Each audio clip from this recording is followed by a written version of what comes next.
Stan, g'day. Has the invasion effectively begun?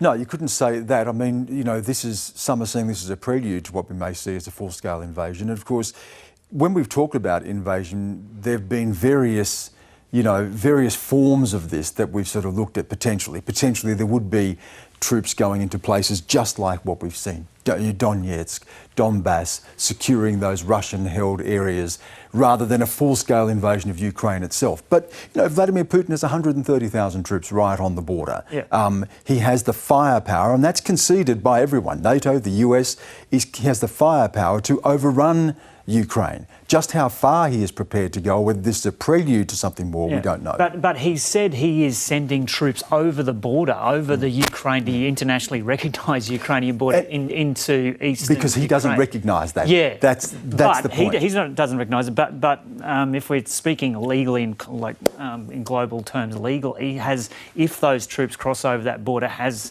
an invasion effectively begun? Well, you know, you have to look at how he sees this vis-a-vis how the West sees this and what the West is prepared to do to stop this. I mean, you can talk about, is it an invasion? Technically, he sends troops in there. He says that these are breakaway provinces anyway, that these are heavy Russian areas anyway. He actually would say, and he's argued, I'm going in there to support these people who are actually being persecuted by Ukrainian forces. So there's the grey area to discuss what is defined by an invasion or not. And there's always sort of wiggle room in terms of how you diplomatically negotiate something like this. We saw this in Georgia, where he intervened in Georgia precisely again to, he said, support two breakaway provinces. This is in 2008.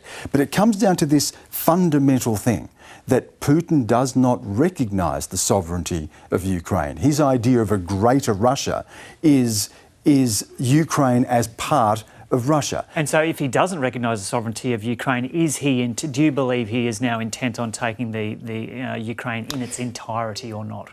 Intent on taking it, but how he takes it.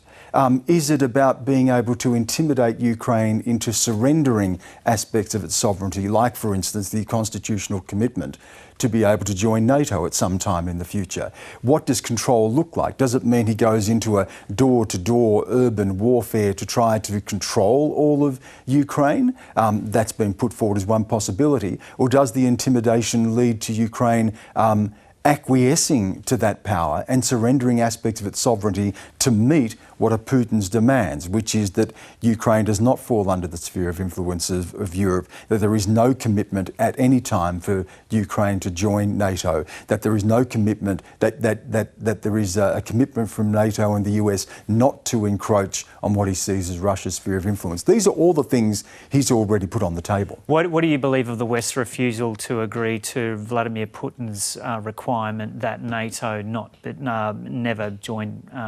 Ukraine never join NATO? Well, it's the open door policy of NATO. NATO has this open door policy where it says that at a time that a nation believes it can make a contribution and a commitment to NATO, the door is open for them to seek membership of NATO. That's part of NATO's charter. The question is here for Putin is that can Ukraine, and still, Joe, this was always some years off.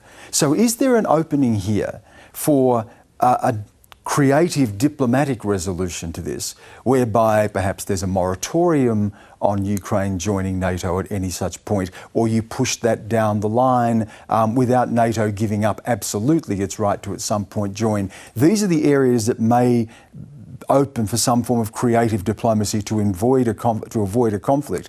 But right now, the question has to be asked of the West, of the United States in particular, what are you prepared to do in the event that we do see an escalation of military action? What are you prepared to do? Joe Biden has warned of swift and severe consequences, sanctions, but at what point do those sanctions hurt? Vladimir Putin has $600 billion worth of foreign reserves that he believes will buttress him against the worst of those sanctions. His biggest trading partner is China. Is that enough to mitigate the impact of those sanctions? Can he ride that out? That was the reasoning with the annexation of Crimea, for instance, where sanctions were imposed and he was able to absorb those sanctions. And if the US is not prepared to put troops on the ground, and we know that Joe Biden has said that, he said American and Russian troops shooting each other is another world war, then what stops Putin going further? And what precedent does this set for China and Taiwan if Putin succeeds at this? It's really fascinating. It doesn't necessarily flow that if Putin invades Ukraine or is able to take control of Ukraine and NATO and the US can't stop him, that then Xi goes in to Taiwan. It doesn't necessarily flow. But we know that Xi is watching this. It may not be in China's interest for an invasion of Ukraine either. He may not want an escalation of this at this point. But he's watching to see how this plays out, and he's watching for signs of uncertainty or a lack of resolve from the United States. Xi Jinping still probably believes that if he invaded Taiwan, that the US would not, in fact, put troops on the ground. These are the calculations that are going through Xi's mind right now. And interesting, if ultimately the meeting goes ahead between Biden and Putin, what signals does that send as well? Because Xi will be the unseen presence in the room.